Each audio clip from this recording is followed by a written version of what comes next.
Good morning. I hope so that you are very well.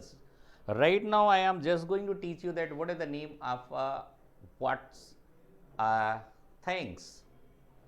Yesterday, I have given you one of the homeworks. I hope so that you have completed it. Dears, first of all, I would like to tell you that what is the importance of English. Whenever you will go out of a country, whenever you will go one of the place to other places, that time you will find the people love to talk in English. English is not language, it is a international language. जैसे आप हिंदी जब बोलते हैं तो हिंदी की प्राथमिकता आपको कुछ ही जगह पर है, लेकिन ज़्यादातर जगह पर आप देखेंगे तो वहाँ पर अदर अदर भाषाएं चलती हैं। तो वहाँ पर अगर आपका मेड एंड मैनर अच्छा नहीं है तो आप बहुत ही ज़्यादा कंफर्टेबल जोन में जाके लोगों से बात नहीं कर पाएंगे। आप इस बात को ध्यान में रखना, आगे तो कम्युनिकेशन स्किल की क्लासेज ही कर रहे हो, आप उससे बहुत सारी चीज़ें आपको सिखाई जाएगी। पहले तो मैनर है, मैनर के पॉइंट को आप जान जाएंगे, फिर उसके पर आप कुछ बेहतर कर पाएंगे। मैं आपको बता दूं कि जैसे यहाँ पर लिखा हुआ था response and use of thank you. देखिए लिखा है रिस्पॉन्स एंड नहीं बोलेंगे, यूज ऑफ थैंक्स। ठीक है ना बच्चे, ये पहला वर्ड ही लिखा है, पहला वर्ड ही लिखा है थैंक्स। बोलिए एक बार प्रोनाउंस करिए, थैंक्स। थैंक्स किसे बोलते हैं? जब भी आप अपने दोस्तों को निस्वार्थ भाव से कोई आपकी मदद कर दे तो उसको आप क्या बोलते हैं? थैंक्स। ठीक है ना, जो आपका फ्रेंड्स सर्किल होती है, अगर उसने आपकी कोई भी मदद कर दी तो वहां पर आपको क्या बोलना चाहिए? थैंक्स। अगर आपका छोटा है, जैसे आपसे उम्र में छोटा है या पद में छोटा है, वो व्यक्ति अगर आपकी कोई मदद कर देता है तो आप क्या बोलेंगे उसको? Thank you, so nice of you, very nice of you. ये दोनों वर्ड का इस्तेमाल आप करेंगे जब कोई बड़ा व्यक्ति आपसे सीनियर, टीचर, बॉस, ये आपसे पहली चीज़ आपकी मदद करते नहीं, अगर फिर भी कर दे रहे हैं तो इनको आप क्या इस्तेमाल करेंगे? सो नाइस ऑफ यू। और क्या इस्तेमाल करेंगे? Very nice of you. अब कोई व्यक्ति अगर आर्थिक मदद आपकी कर दे, वेल्थ से कर दे, तो आपको बोलना चाहिए यू आर वेरी काइंड, आप बहुत ही अच्छे हैं। यू आर वेरी काइंड या वेरी काइंड ऑफ यू, ये वर्ड आप इस्तेमाल करेंगे। आप ध्यान में रखिएगा, thanks, thank you, so nice of you, very nice of you, you are very nice. So इसके एक वर्ड और भी है, शायद आपने सुना होगा, वेरी नाइस ऑफ यू। ये भी वर्ड इस्तेमाल आप कर सकते हैं। ठीक है बच्चे, तो चलो ध्यान में रखिएगा कि ए वर्ड का इस्तेमाल तो सभी लोगों ने कर लिया। अगर कोई व्यक्ति आपको बोल देता है रिस्पॉन्स में, आप क्या क्या बोल सकते हैं, ये देखिए आ गया आपके सामने, आपके सामने आ गया। जैसे फॉर्मल, फॉर्मल में आपको मालूम है कौन कौन आएगा? टीचर, बॉस और सीनियर, याद होगा पहला वाला लेसन में हमने पढ़ा दिया है। अगर किसी टीचर ने आपको बोल दिया थैंक यू वेरी मच, तो आप उसे क्या बोलेंगे? You are most welcome. जैसे मैं ही आपके घर आ गया और आपने मुझे कॉफ़ी ले आया, कॉफ़ी जैसे मुझे आपने दिया तो मैंने आपको बोला थैंक यू। जैसे मैंने आपको थैंक यू बोला तो आपको मुझे क्या बोलना चाहिए? You are most welcome. बहुत सारे लोगों को आप देखेंगे वो लोग बोलते हैं welcome sir, most welcome sir. आपको बेहतर होगा कि आप पूरे वर्ड्स को बोलें, you are most welcome. It's my pleasure sir, और मैम रहेंगी तो आप उसे बोलेंगे ma'am. It's my pleasure, pleasure माने क्या होता है? खुशी, सौभाग्य, ये वर्ड्स किस लिए इस्तेमाल होता है? इट्स माई प्लेजर सबसे ज़्यादा बोले जाने वाला वर्ड्स है प्लेजर इज माइन। क्या बोलेंगे? Pleasure is mine.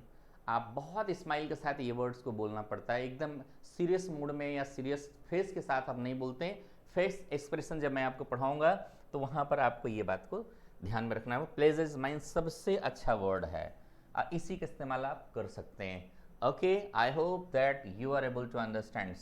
ये तो रहा फॉर्मल। अगर आपका कोई दोस्त ने, आपका कोई दोस्त आपका, कोई दोस्त आपका बोलता है थैंक यू, तो आप उसे क्या बोल सकते हैं?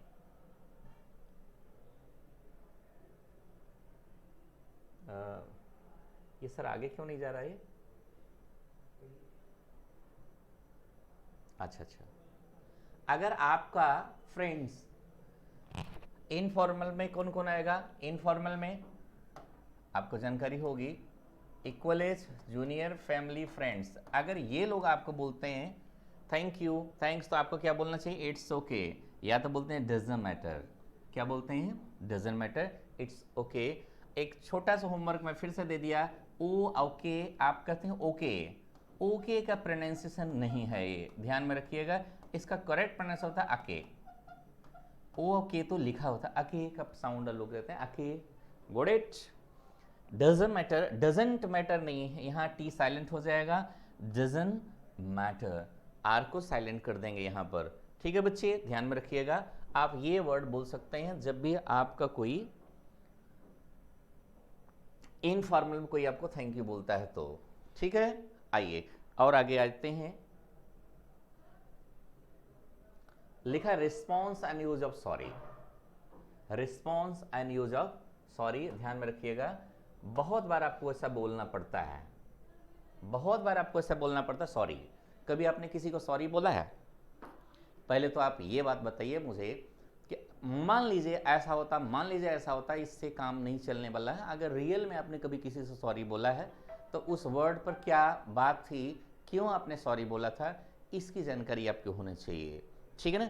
आप मुझे मान लीजिए ऐसा होगा, मान लिया जैसा होगा, नहीं, मैं इसको बात को नहीं मान कर चलता हूँ। मैं ये बात मान कर चलता हूँ कि आपने सॉरी कभी किसी को बोला होगा और उस सिचुएशन क्या था। अगर आपका मान लीजिए आप रास्ते में जा रहे हैं, कोई व्यक्ति है सब्जी लेकर जा रहा, आपका हाथ उसके हाथ से टकरा गया और उसकी सब्जी नीचे गिर गई, और गिरी तो आपको तुरंत बोलना चाहिए sorry, sorry sir, sorry ma'am.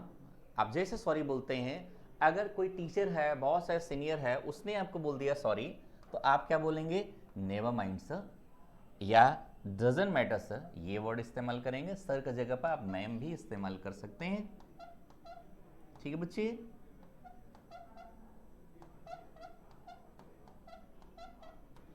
ये वर्ड इस्तेमाल करेंगे जब भी कोई टीचर, बॉस, सीनियर आपको कोई गलती हो गई, छोटी मोटी गलती हो गई, वहां पर अगर वो सॉरी बोलते हैं तो आपको ये वर्ड इस्तेमाल करना पड़ेगा, ठीक है बच्चे।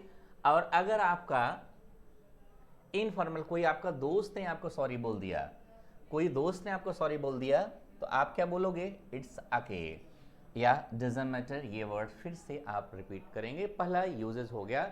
सेकेंड यूजेज इसका, सेकेंड, थर्ड, फोर्थ सभी यूजेज है।